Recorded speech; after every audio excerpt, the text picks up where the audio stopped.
Hi, good morning. Welcome to my YouTube channel. My name is Suzanne Rubinetti, and I'm a therapist who specializes in the treatment of eating disorders. I try to do some YouTube information because I feel information is so empowering and important. So today I'm inspired by an amazing book I'm reading, Embody, Learning to Love Your Unique Body by Connie Sobczak, Sobczak.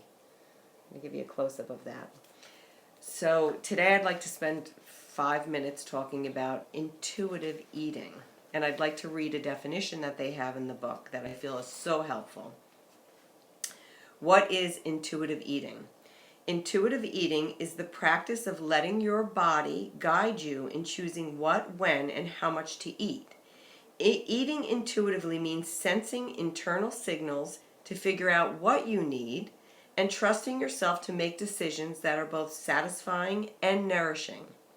Rather than relying on external messages to tell you what foods are good or bad, you take time to ask yourself what your body wants in that moment, and you do your best to give it what it asks for, no matter how your choices are labeled by others. She goes on to talk more about that in the subsequent paragraphs, but I think that's so important.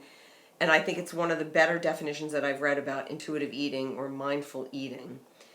So why is this so difficult? It doesn't sound that difficult. It sounds like the process of listening to your body, similar to the way intuitive sleep is. So if we intuitively sleep, on a weekend, we're tired, we know that, we feel that, maybe we have the opportunity to take a nap, maybe we don't. But somehow intuitive sleeping tends to be a little bit easier. So I am amazed how hard it is to do intuitive eating. I have worked on intuitive eating in my own world for probably 10 or so years, and it is quite a task. Some of the top influencers I think that affect our ability in the American culture to be intuitive eaters are number 1, family, number 2, environment and culture, and number 3, psychological stressors. So I'm going to briefly talk about those 3 things. Family meaning how was eating food dealt with in your family of origin growing up. Just one example would be I work with a client who was raised by a mom who, when she was a baby toddler, her parents were from the Depression era. So food, the way that was handled in the family was really significant because they didn't have a lot of food. So how that impacted then her mother raised her was very significant. So even taking a moment to think about your own family food table growing up, that has influenced your ability to intuitively eat. The second thing is environment and culture.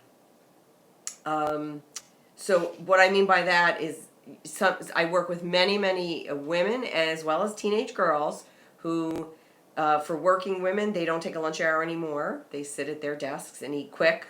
There's a lot of eating on the go. For teenagers, I work with some teenager girls that have their lunch at 10:30, and I work with others that have their lunch at 1. So it's very hard to intuitively follow and listen to your body when the environment puts that restriction on you. Those are just a few examples. And the last thing I feel influences intuitive eating is psychological stressors, which we all have. If you're somebody who's prone to more obsessive compulsive tendencies, sometimes your food gets a little mixed up into that. And we're a culture with significant anxiety. Never have I, in the 30 years I'm practicing, got so many calls from teenagers, maybe 14 to 18, that are caught in such significant stress and anxiety. So I do think that is a little bit worse. So I feel intuitive eating is critical. It's critical for self-care, but is an incredibly difficult task. I will be conducting an intuitive eating series, probably 5 parts. If you are interested in that, it is a series that I can bring to your workplace. I can bring to your home. You can host in your own home with some of your friends. Or I can host it in my office location, which is Summit, New Jersey. If you are interested in that or talking about that, please feel free to call me, 908-273-4220, or email me at srubinetti@verizon.net. SRUBINETTI@verizon.net. Thanks for watching and have a great day.